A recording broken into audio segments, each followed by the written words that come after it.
প্ৰিয় দৰ্শক, আলি-আই-লৃগাঙৰ কাৰণে পৰম্পৰাগত খাদ্যৰ এখন কাঁহী প্ৰস্তুত কৰিছিলোঁ। সেইখন কাঁহীত মই কচু শাক সিজাইছিলোঁ। কেনেকৈ কচু শাক সিজাইছিলোঁ তাৰে এটি ভিডিঅ' লৈ আপোনালোকৰ মাজলৈ আহিছোঁ। আশা কৰিছোঁ ভিডিঅ'টো সম্পূৰ্ণৰূপে চাব। এইবিলাক গুচাই দিছোঁ আঠাবোৰ।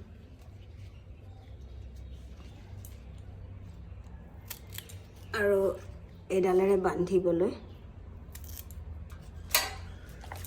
ধুই অনা কচু যদিও আকৌ ধুই ল'বই লাগিব, এনেকৈ ধুই লৈছোঁ। কচুখিনি নেকাটো আৰু এনেকৈ এডাল কচুৰে বান্ধি বান্ধি দি দিছোঁ। এনেকৈ এয়া দুটোপোলা কৰিলোঁ, তিনিটোপোলা কৰিছোঁ কাৰণে এয়া নহৰু আৰু জালুক দিছোঁ। কচুত অলপ জালুক বেছি হ'লে ভাল লাগে। কেঁচা জলকীয়াও দুটা দি দিছোঁ। এইকেইটা মই এতিয়া থেতেলিয়াই ল'ম। বেছি মিহিকৈ নবটো, থেতেলিয়াই দিলে হৈ যাব। যেতিয়া সিজিব তেতিয়া মই পানী দিম। নিমখ দি দিছোঁ সোৱাদ অনুসৰি।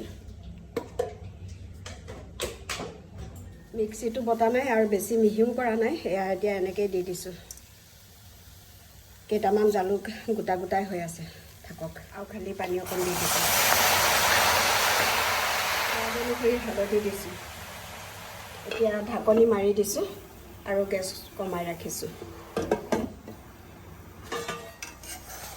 কচুখিনি সিজিবলৈ হৈছে আৰু।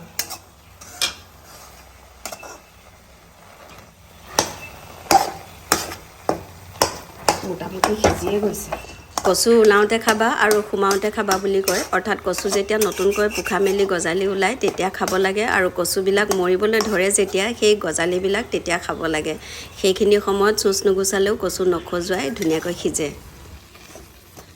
কচুখিনি খুব ধুনীয়াকৈ সিজিছে। গেছ একেবাৰে কমাই থৈছিলোঁ। এতিয়া মাঘৰ মাহত আৰু মাঘ ফাগুন চ'তলৈকে কচু নখজুৱাই এনেকৈ কচু খাব পাৰে। এইখিনি নামচিংখিনি কচুত দি দিছোঁ। কচুৰ লগত নামচিংখিনি মজি যাবৰ কাৰণে ভালদৰে মিহলাই দিছোঁ আৰু গেছটো কমাই ৰাখিছোঁ। গেছটো বঢ়াই দিলে কচু কেৰাহীত লাগি ধৰিব পাৰে।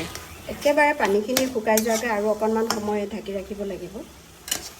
এতিয়া এয়া কচু শাকৰ পানী শুকাই গ'ল। কচুৰ লগত নামচিং খোৱাসকলে ভালদৰে বুজি পাব, বৰ ধুনীয়া গোন্ধাইছে। উতলা পানী দি দিছোঁ। অলপ জোল হ'লে কচু শাক খাই ভাল লাগে। তেল নিদিওঁ, এনেকৈ কচু শাক হৈ যাব। নামচিং দিলে ধনিয়া নিদিলেও হৈ যায়, আৰু নামচিঙৰ গোন্ধটোতে কচু শাক খাব পাৰি।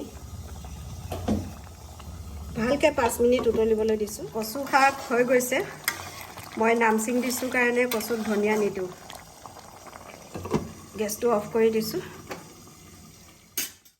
হৈ গ'ল কচু শাক। প্ৰিয় দৰ্শক, কচু শাকৰ ভিডিঅ'টো যদি ভাল লাগিছে তেন্তে লাইক কৰক, শ্বেয়াৰ কৰক আৰু মতামত দিয়ক।